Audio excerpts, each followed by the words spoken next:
dans ce nouveau numéro de votre émission Entretien.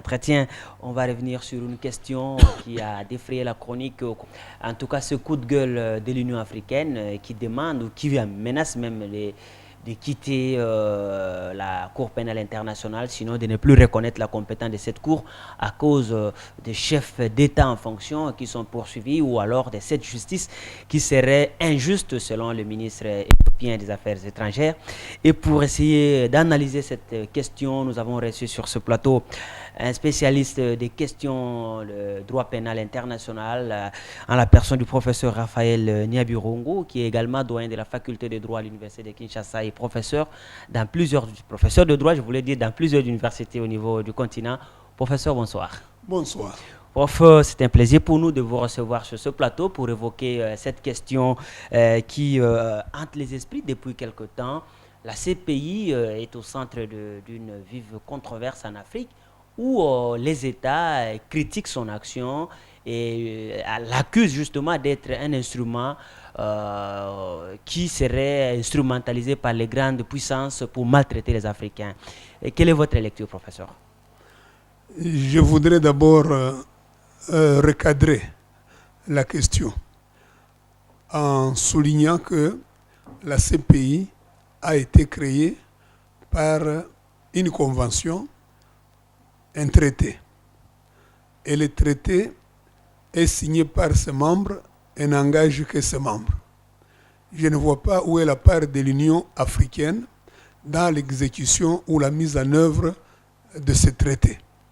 Au-delà de toutes les autres considérations que nous allons certainement rencontrer, donc l'Union africaine n'a pas un statut précis au regard du statut de Rome. Et donc, de ce point de vue, ne peut pas demander, par exemple, que les États se retirent de manière collective du statut de Rome. Ça ne correspondrait à aucune procédure prévue par la Convention elle-même qui crée la Cour pénale internationale. Alors, professeur, si on doit revenir sur le reproche que les chefs d'État africains formulent à l'endroit de la CPI, et notamment la poursuite des chefs d'État en fonction, est-ce faisable? Oui, ceux qui ont lu et étudié les statuts de Rome savent que une des plus grandes avancées de la justice internationale est que précisément nul n'est au-dessus de la loi. Et une des dispositions essentielles du statut de Rome, c'est l'article 27, lorsqu'il déclare que la qualité officielle, qu'on soit chef d'État, chef de gouvernement, parlementaire, haut représentant de l'État, ministre des Affaires étrangères, on ne peut jamais exciper de cette qualité pour se soustraire à la responsabilité pénale vis-à-vis des crimes les plus graves qui se commettent contre l'espèce humaine. Alors, ici, c'est vrai, les crimes sont graves, on peut poursuivre n'importe qui, mais professeur, le problème, c'est est-ce que ce que les États africains reprochent, par exemple, à la Cour pénale internationale, même s'ils le font de manière collective, au lieu que ça soit par des procédures prévues, est-ce que cette démarche n'est pas fondée dès lors qu'on voit le cas du Kenya, où le président et le vice-président sont poursuivis, dans l'hypothèse où les deux venaient à être condamnés, on redoute une crise à la tête de cet État? Oui, il y a toujours eu un conflit entre les besoins de justice et les exigences de la paix. Mais ce genre de risques doivent être gérés de manière responsable et dans le respect des procédures. Le statut de Rome doit être appliqué par les États parties.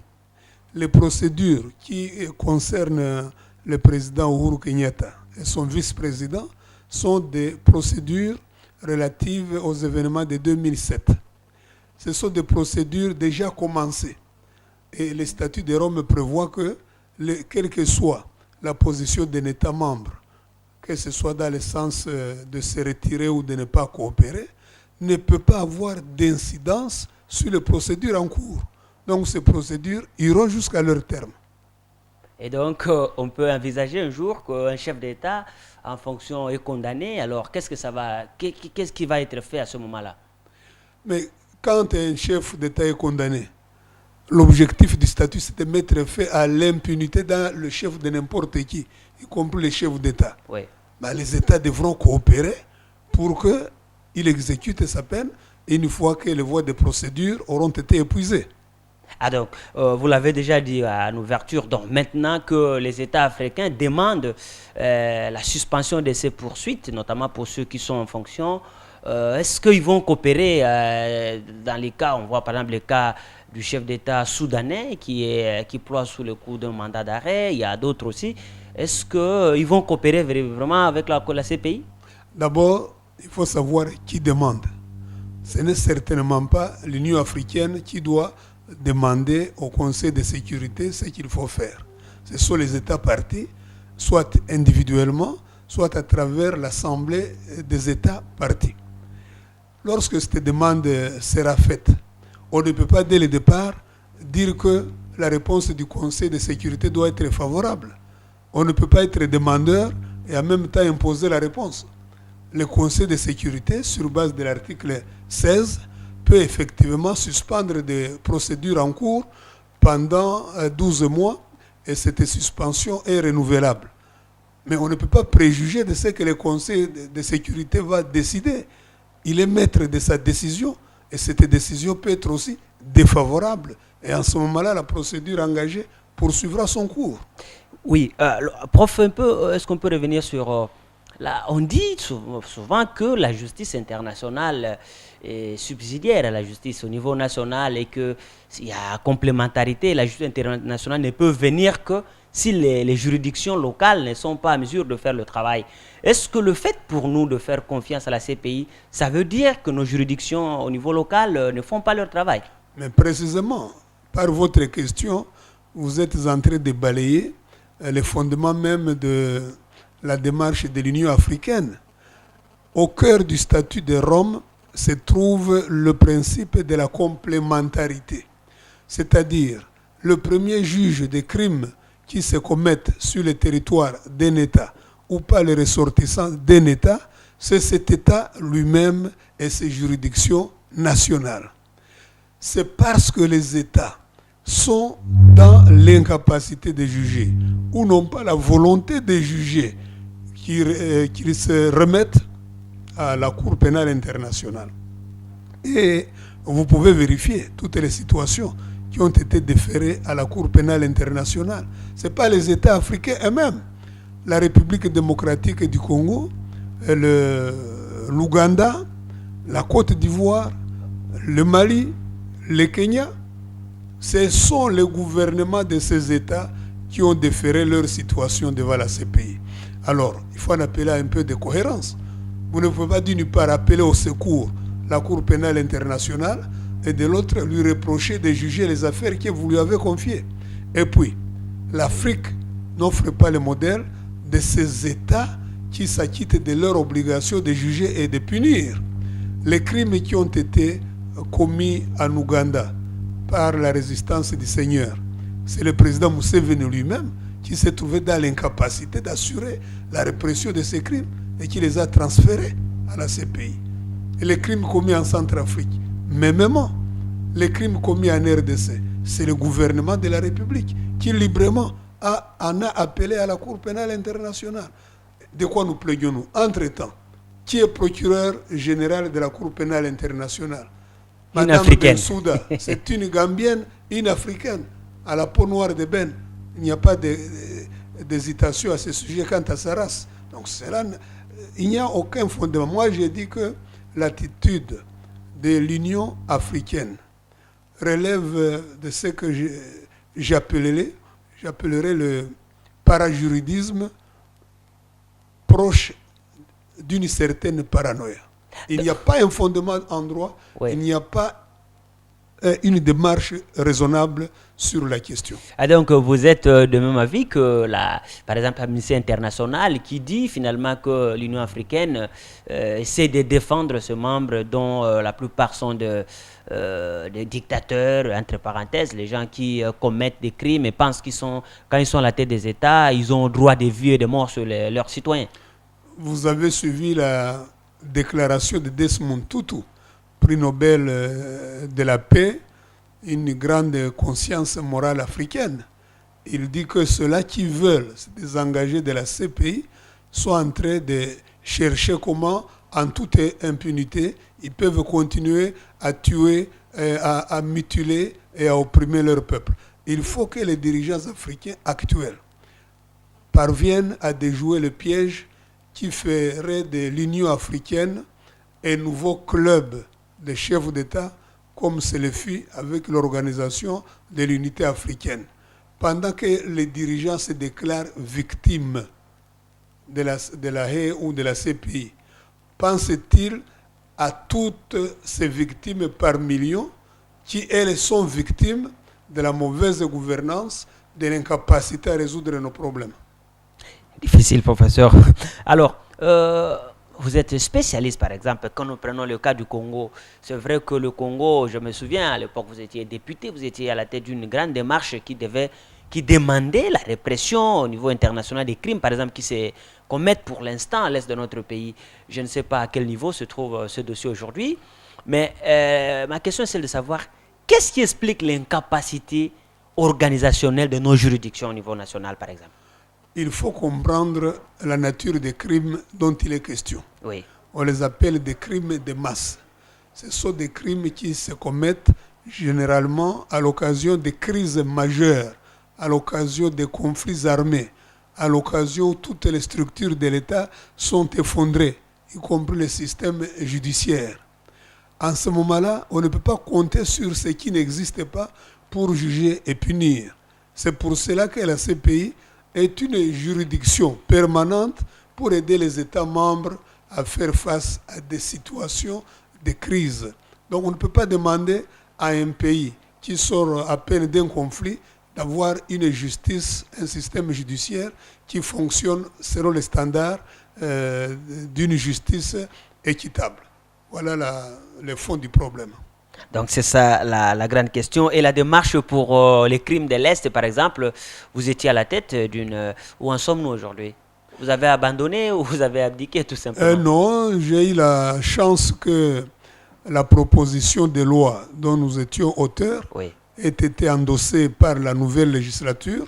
Et cette loi de mise en œuvre du statut de Rome sera certainement votée pendant cette législature. Ça pourra nous aider à faire une avancée significative pour précisément mettre en œuvre le statut de Rome, qui veut que ce soit d'abord les États nationaux qui soient compétents. Donc nous nous mettons en situation d'être les premiers concernés par les crimes commis chez nous par les ressortissants ou les étrangers qui se sont mal comportés depuis 1993 jusqu'à ce jour. Mais est-ce que, par exemple, on ne peut pas imaginer des tribunaux du genre le tribunal TPIR du Rwanda ou Yougoslavie? Est-ce qu'il faut nécessairement aller à la Cour pénale internationale? Oui, mais la Cour pénale internationale, c'est une structure permanente. Alors que, quand vous citez le tribunal pénal pour le Rwanda, c'est un tribunal conjoncturel, avec toutes les faiblesses que cela implique d'ailleurs, d'une justice de vainqueurs sur les vaincus, alors que la CPI, d'une manière permanente, donc préventive, sans attendre les événements ou courir derrière eux, est déjà disponible par son personnel, disponible par ses compétences, disponible par ses moyens financiers. Alors, prof, l'autre question, l'autre nœud de cette question, c'est le travail même de la CPI. Au-delà du fait que la plupart des gens, des pensionnaires qui sont dans les geôles de la CPI à la haie sont des Africains, mais on remarque aussi qu'il y a des gens qu'on arrête sans véritable preuve ou sans preuve majeure qui puissent faire qu'ils aillent là-bas. Est-ce que c'est le fait que le procureur ou son bureau ne fait pas correctement son travail? Vous savez, tout travail humain peut être critiqué, mais aussi peut être amélioré. Ensuite, il ne faut pas perdre de vue la nature du contentieux. Le tribunal siège à La Haye et souvent, si pas toujours, c'est loin du théâtre des opérations. C'est loin du lieu où les crimes ont été commis. En d'autres termes, il y a un problème de recueillir les preuves qui se posent certainement. Et dans tous les cas, lorsque l'on va en justice, ce n'est pas nécessairement pour qu'on aboutisse à une condamnation. On peut arriver à un acquittement. L'essentiel est qu'il y ait une procédure régulière, publique, contradictoire et équitable. Équitable. Alors, aujourd'hui, nous prenons le cas de Jean-Pierre Bemba, c'est un cas parmi tant d'autres. L'accusation n'arrive pas, selon les informations que nous avons, à prouver le fait qu'ils sont mis à charge de Jean-Pierre Bemba. Aujourd'hui, si jamais il venait à être acquitté, quel sera, en fait, qu'est-ce qu'il va dire? Est-ce qu'il peut demander d'être dédommagé pour ces accusations qui n'ont pas été basées sur de fondements? D'abord, le procès suit son cours. Oui. À ma connaissance, c'est le moment où la défense de l'accusé est en train de produire des preuves à décharge. Oui. Il appartient au juge, le moment venu, de se prononcer sur la validité de ces preuves et de décider s'il y a condamnation ou acquittement. En cas d'acquittement, il est prévu des possibilités de réparation, mais ce n'est pas chaque fois qu'il y a acquittement. Parce que l'issue normale d'un procès, c'est soit la condamnation, soit l'acquittement. Mais si il s'avère que pendant la procédure, il y a eu des violations graves des droits de l'accusé, s'il y a eu une détention arbitraire, illégale et excessivement prolongée sans aucun fondement, il appartient à l'intéressé de s'adresser à la Cour pour exiger réparation. Ce sont des procédures prévues. Alors, prof, qu'est-ce qui fait que finalement les procédures sont très longues devant la Cour pénale internationale? Qu'est-ce qui explique cela?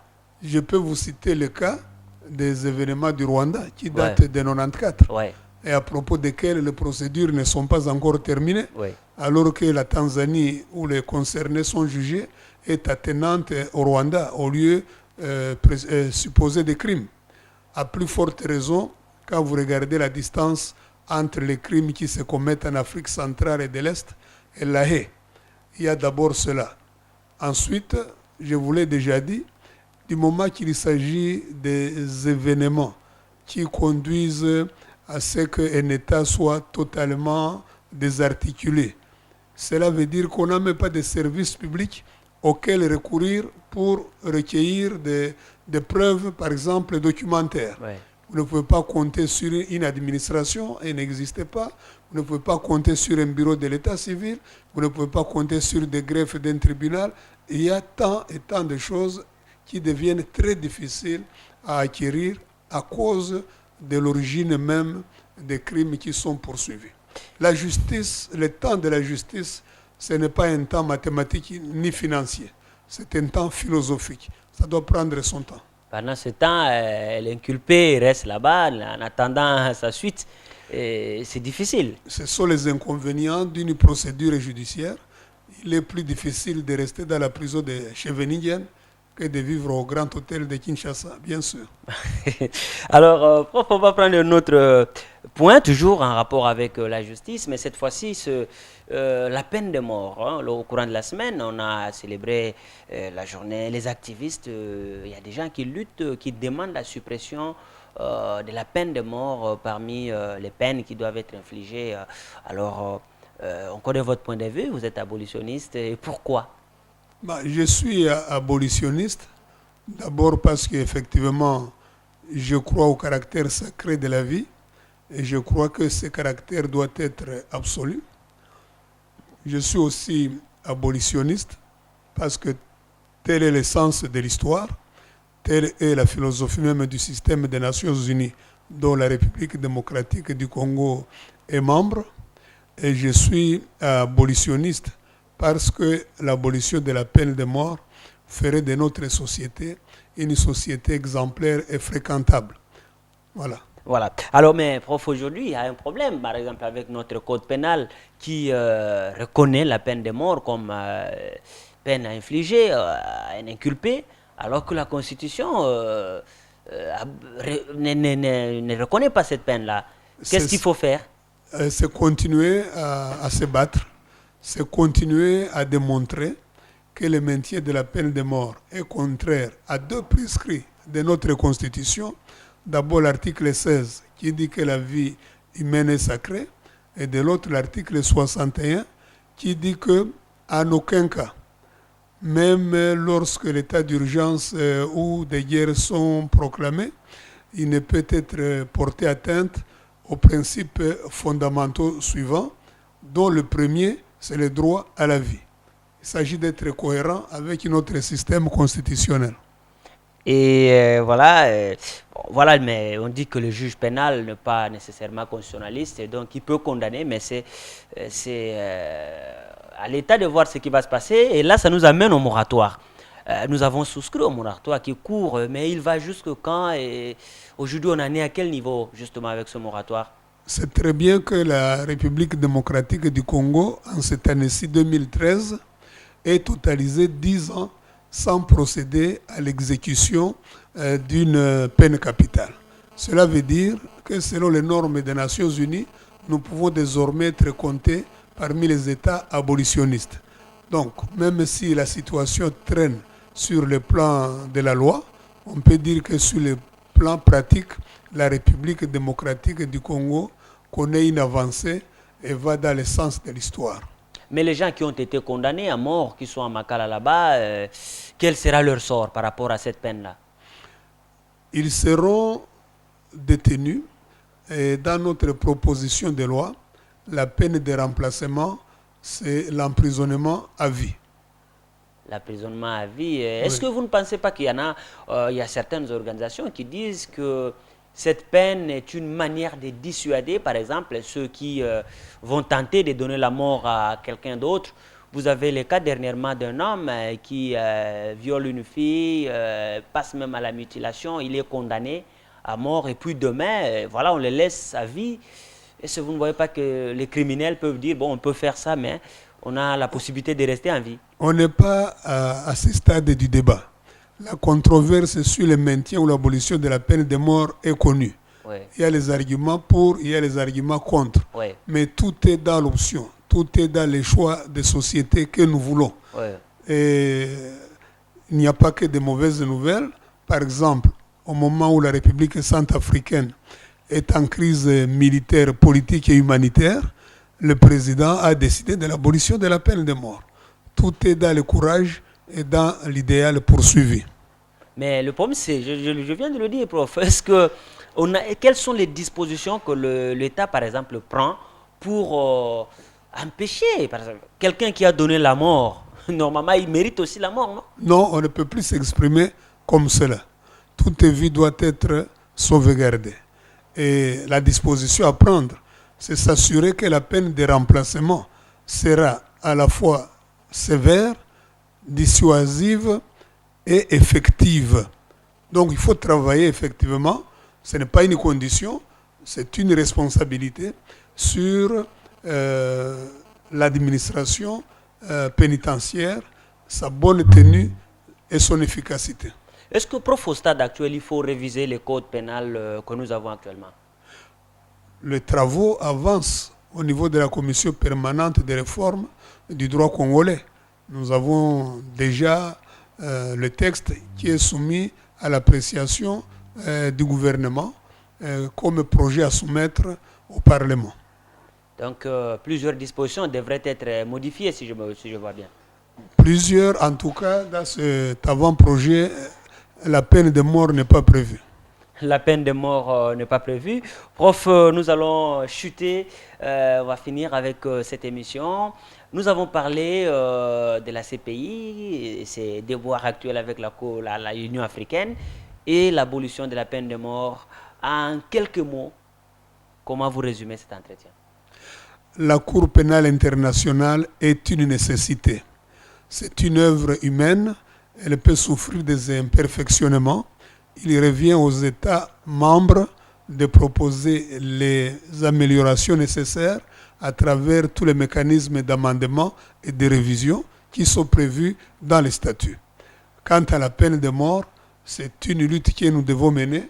Aujourd'hui, la RDC, parmi les 57 derniers États à n'avoir pas aboli la peine de mort, Ce n'est pas un honneur que d'être le tiers-monde sur le chemin de la lutte contre la peine de mort. Nous devons nous inscrire dans la marche de l'histoire. Mesdames et messieurs, vous avez compris, c'est la fin de cette émission Entretien. Nous avons reçu le professeur Raphaël Nyabirungu. Je répète qu'il est doyen de la faculté de droit à l'université de Kinshasa, mais professeur dans plusieurs universités. Et il est expert en droit pénal international surtout. Avec lui, on a abordé cette question autour de cette fronde de l'Union africaine qui menace de retirer tous ces États du statut de Rome, mais aussi de l'abolition de la peine de mort qui se trouve être une demande pressante pour que l'État revienne parmi les nations civilisées qui reconnaissent la valeur sacrée de la vie. Merci à vous tous qui nous avez suivis. Et prof, merci d'être venus sur ce plateau. Je vous remercie aussi.